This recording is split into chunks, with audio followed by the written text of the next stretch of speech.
মাটি কাটার পরই বাধার মুখে বন্ধ পাকা সড়ক নির্মাণ কাজ। গর্তে জমে আছে পানি, যাতায়াত ভোগান্তিতে এলাকাবাসী। ২০২৪ সালের ১৩ ফেব্রুয়ারি শুরু হয় কিশোরগঞ্জের হোসেনপুর পৌরসভার কাইসমা গ্রামের ৩২০ মিটার নতুন পাকা সড়ক নির্মাণ কাজ। কয়েকদিন পরই স্থানীয় একটি প্রভাবশালী পরিবারের বাধার কারণে বন্ধ হয়ে যায় কাজ।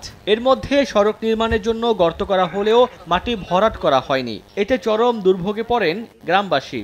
সম্প্রতি কাজটি শেষ করতে মানববন্ধন ও বিক্ষোভ করেছেন এলাকাবাসী। মানসুরা এবং আব্দুল্লাহ সাত্তার, তার তিনজনের একই ফ্যামিলি, ওরাই এই রাস্তাটা বাধা বিঘ্ন করে রাখছে। এই এলাকার মানুষ এই দিক দিয়ে যাওয়া আসলে খুবই কষ্টকর ব্যাপার। বর্ষার সিজনে এনে আটুহমান পানি থাকে, কাদা থাকে। একটা মানুষ দুজনের বাচ্চা কাছে হয়, সিজার করা লাগবে, নিতে পারি না আমরা, নিতে নিতে মরে যাবো। তবে অভিযুক্তরা বলছেন সরকারি জায়গা বলে দাবি করা হলেও মূলত ওই জমি তাদের ব্যক্তিগত। স্যার আইছে, সার্ভিয়ার আইছে, আমরা তিনটা আমিন আনছি, আইনে বাড়িটা মাপছি, মাপে দেখছি আরও আছে জায়গা ঠিক নাইগা। পৌর প্রশাসক বলছেন বিষয়টি নিষ্পত্তির চেষ্টা চলছে।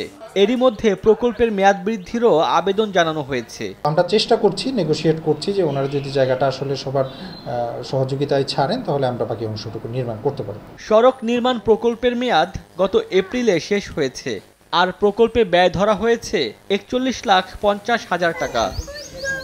সময় সংবাদ, কিশোরগঞ্জ।